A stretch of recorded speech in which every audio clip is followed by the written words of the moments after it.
Il y a des gens qui aiment les fleurs, d'autres les couchers de soleil. Moi, je crois que les plus belles choses du monde sont rouges. Les tomates d'été d'abord, celles qu'on cueille encore chaudes du soleil, avec les doigts qui gardent l'odeur des feuilles vertes longtemps après. Le rouge vif qui déborde presque, comme si la nature avait décidé d'exagérer un peu. Je crois qu'aucune couleur ne ressemble autant à la vie que le rouge. Il ne sait pas être discret, il existe pleinement, sans s'excuser, sans essayer d'être plus doux, plus raisonnable. Le rouge prend de la place, comme les émotions qu'on ne peut pas cacher très longtemps. Le rouge des joues quand on rit trop, le rouge des cerises écrasées sur les doigts en été, le rouge des rideaux dans les vieux films, le rouge des petits carnets qu'on garde comme des trésors, le rouge des cœurs dessinés maladroitement au stylo quand on est enfant. Et les tomates? Les tomates ont quelque chose de profondément rassurant pour moi. Elles ressemblent au repas d'enfance, au jardin un peu sauvage derrière les maisons, aux grandes tables d'été avec du pain, de l'huile d'olive et les voix des adultes qui parlent longtemps pendant que le soleil descend doucement. Je me souviens des tomates qu'on posait directement sur la table après les avoir cueillies, parfois encore couvertes d'un peu de terre,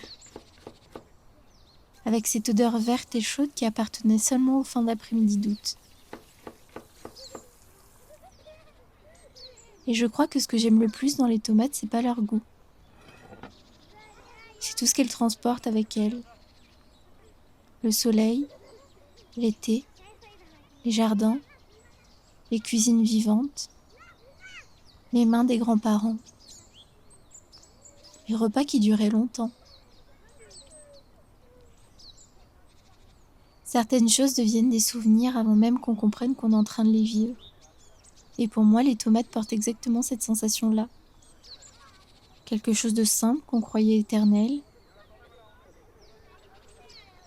Et moi, quand j'étais petite, je pensais que les étés reviendraient toujours de la même manière, que les jardins resteraient les mêmes, que les gens autour de la table auraient toujours le même âge.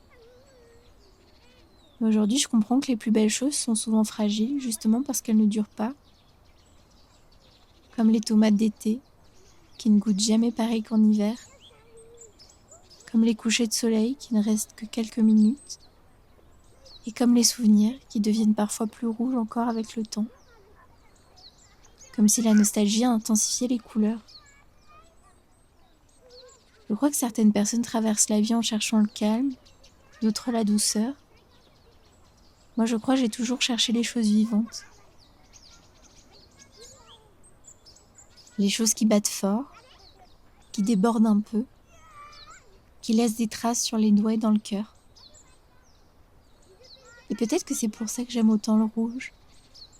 Parce que le rouge ressemble à quelque chose qui refuse doucement de s'éteindre. Parfois, je me dis que si on devait résumer le bonheur avec une couleur et un goût, ce serait probablement ça. Le rouge et une tomate en plein mois d'août.